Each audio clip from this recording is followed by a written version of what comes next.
Welcome back to the channel. In today's video, we're diving into a major shift happening in the property market. A growing number of landlords are applying to convert their properties into HMOs.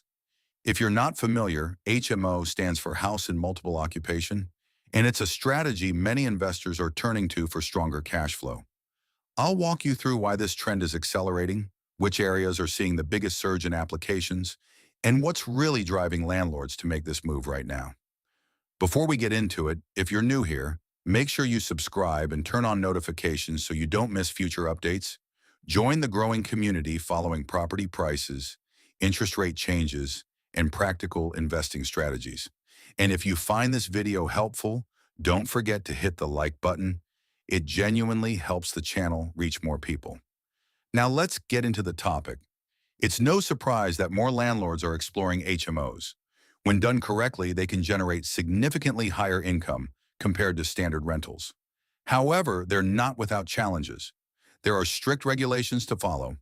Things like fire safety systems, proper soundproofing, and adequate kitchen and living space all need to meet specific standards. Even with these requirements, interest in HMOs continues to rise. Thousands of landlords are shifting toward this model, and there are a few key reasons behind it. One major factor is taxation. A few years ago, changes were introduced under Section 24, which significantly reduced how much landlords can deduct from their rental income.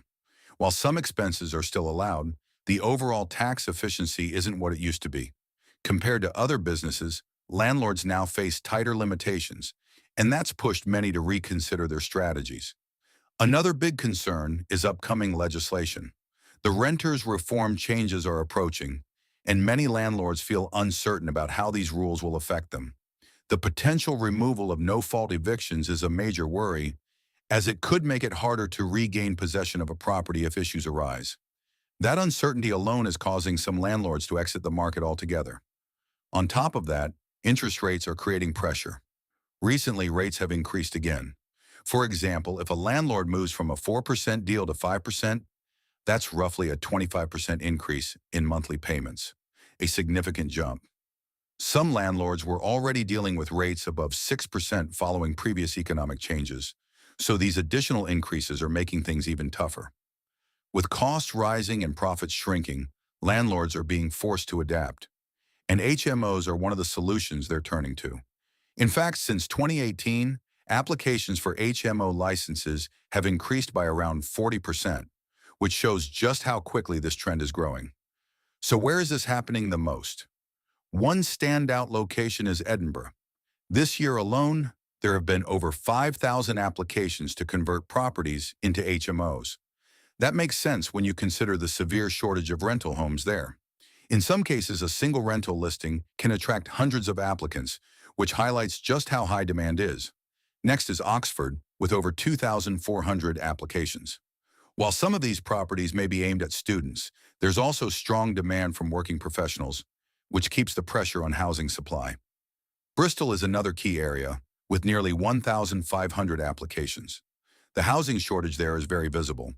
Reports and real-world observations show people living in unconventional spaces like caravans and converted vehicles, simply because affordable housing is limited.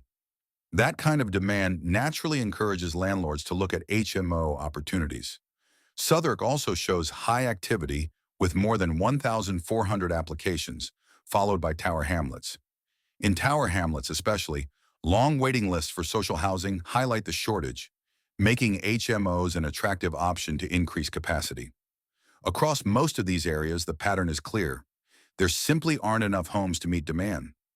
Landlords see that gap and are using HMOs as a way to both meet demand and improve their returns. Looking at growth rates, the numbers are even more striking. In places like Sandwell, applications have increased by around 900% since 2018. Waltham Forest has seen growth of over 400%, and Tower Hamlets is up by roughly 750%. These figures show that landlords aren't standing still. They're adapting. Rising costs and tighter margins are pushing them to rethink their approach, while at the same time, they're identifying areas where demand is strongest and opportunities exist. If you're currently working on HMO projects or considering entering this space, It would be interesting to hear your thoughts and experiences.